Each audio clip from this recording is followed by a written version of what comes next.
my first question is very basic one. Up until a couple of weeks ago, I never thought mental wellness is something that I should be worried about. I was like, I don't need this, why do I need this? But suddenly it hit, like, you're locked in a four walls for X number of weeks and unlimited time. You don't know how your business is. And so what exactly mental wellness is? I'm quite curious to know. So basically what I always advocate for and what mental wellness is it's basically learning to navigate our own emotional landscape. So for we're taught to think, we're taught cerebral literacy, we're taught verbal literacy, but we're not taught emotional literacy. And what I teach is emotional fluency. It's basically learning to understand that language that is wholly and solely, psychoenergetic or emotional.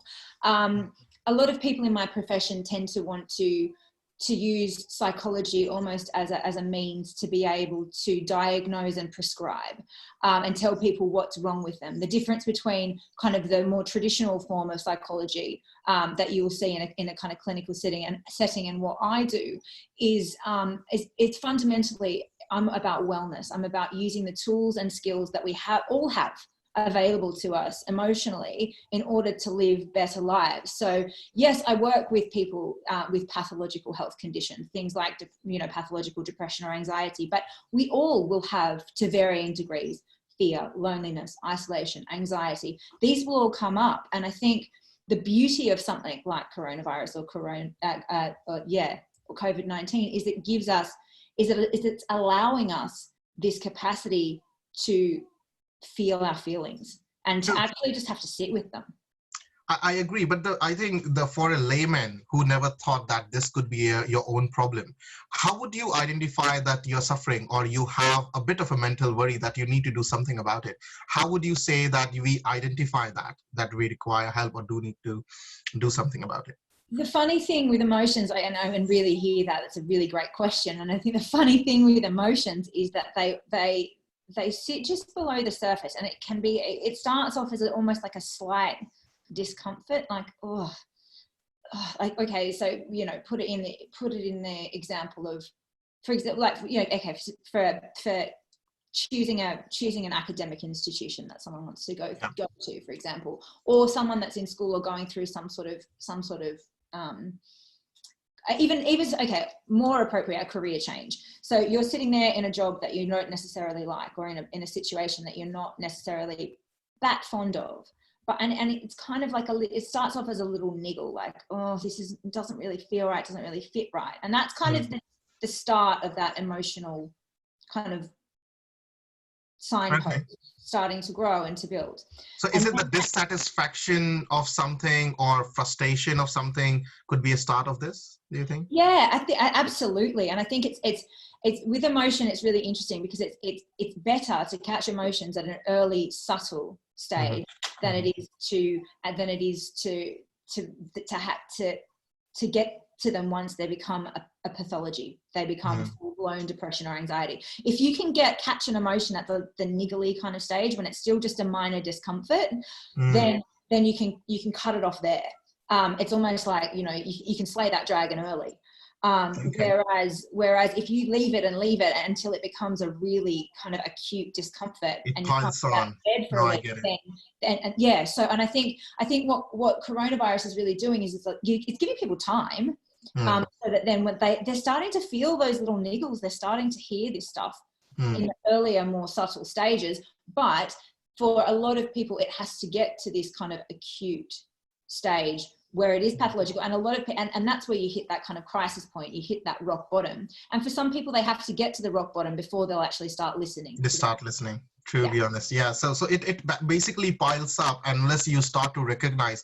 And I was speaking to my team as well and trying to give them a heads up, saying that I'm feeling this kind of a discomfort of locked out because people like me who are in sales and marketing are more outgoing, and confined into a certain room is quite difficult, and you started to get frustrated, and then it shows in your decision making probably. So coming to the decision making, because I'm sure if I'm feeling so, a lot of other people probably would be feeling the same. So especially for our student, when they are frustrated, how does it impact anybody's decision making power when you are not very mentally fit, maybe, Well, I think or emotionally fit for that matter. It's exactly right. And it's about cultivating resilience, because ultimately resilience is like a muscle, right? So if, for example, you want to get strong abs, what do? You go to the gym and you work out and you do sit-ups. Yes, they're uncomfortable. Who likes doing sit-ups? Certainly not me.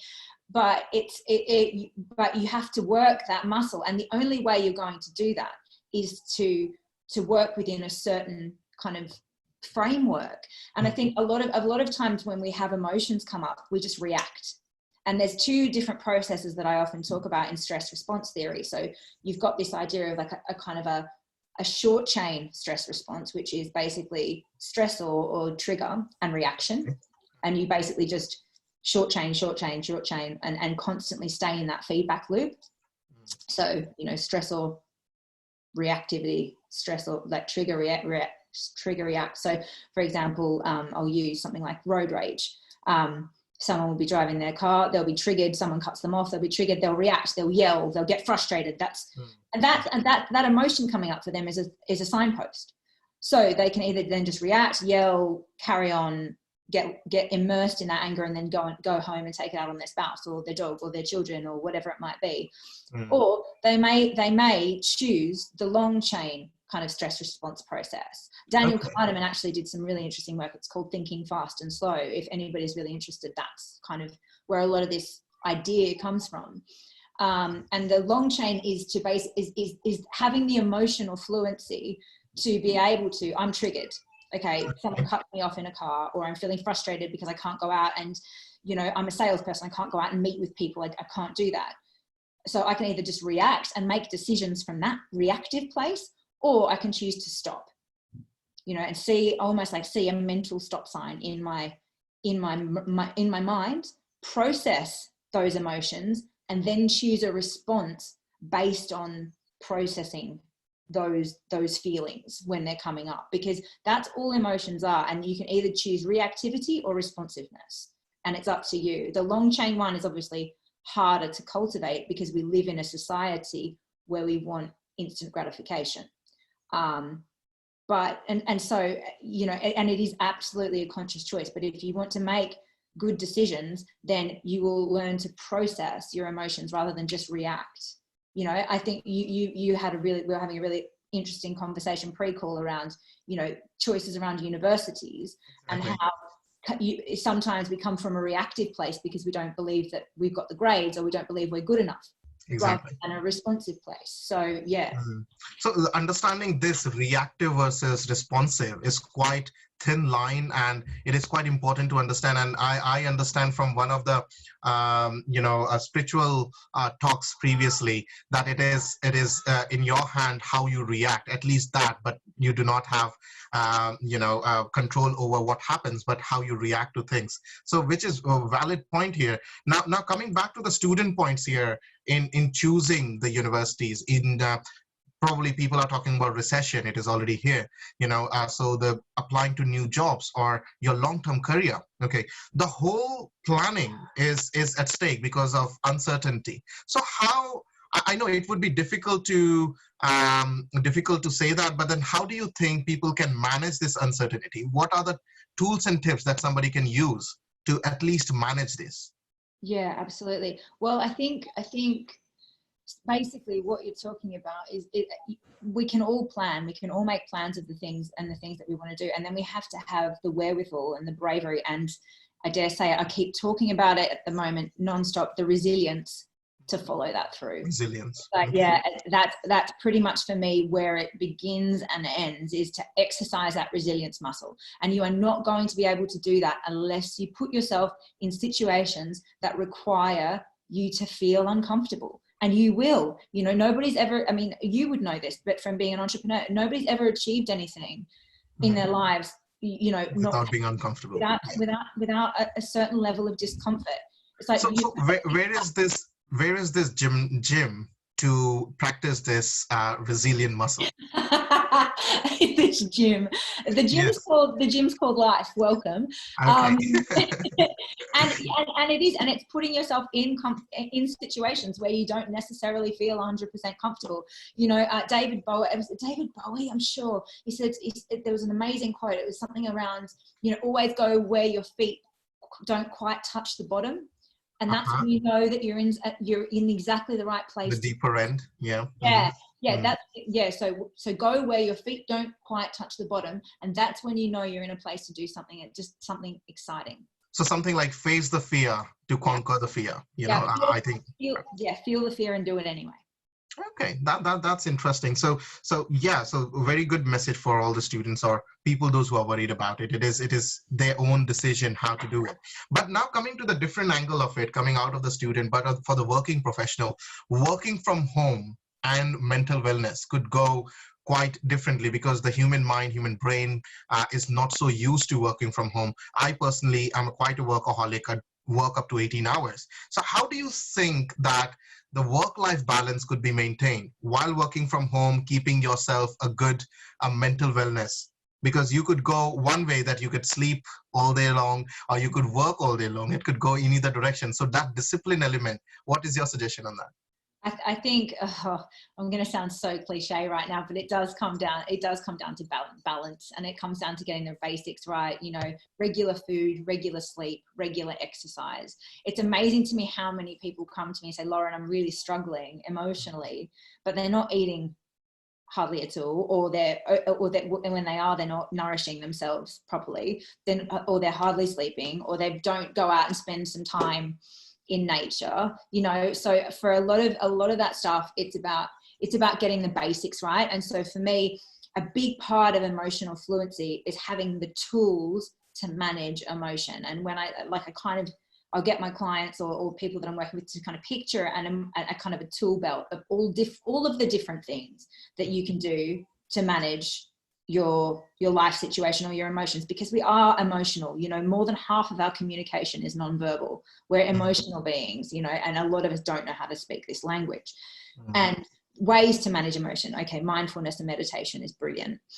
Yoga is obviously another brilliant thing. Any sort of physical activity is great.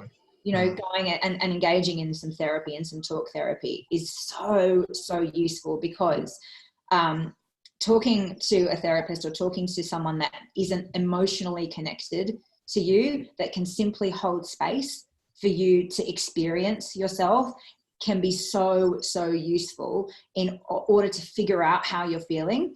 Oftentimes when we're in relationship, be it with a family member, be it with a spouse, be it with children, their actions trigger a reaction, an emotional reaction in us. And so we go round and round and round. And the benefit of therapy is always the fact that someone is there to hold the space for you to experience yourself without judgment, without criticism, and without an emotional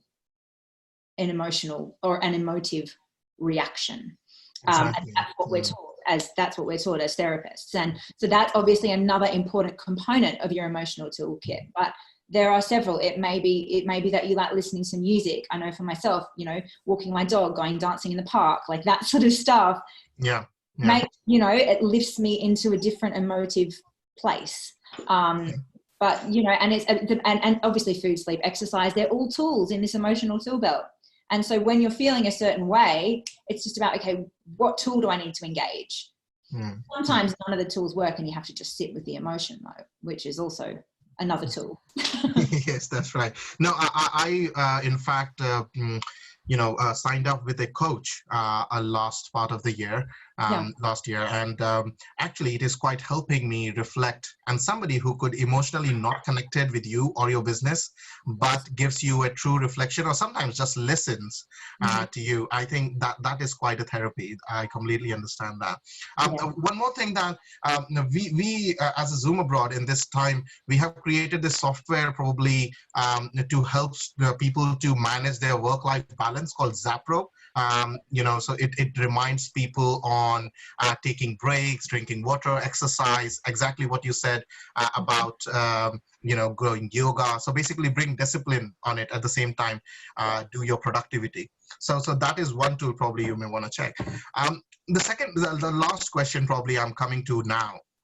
is, how can you encourage people to stand against? So now you have mentioned about the resilience, right? So, but then how would you encourage people? A lot of people are actually, feeling depressed, frustrated. So do you think immediately they should go and talk to a therapist? Is that the right solution, or there is something that they can do by themselves?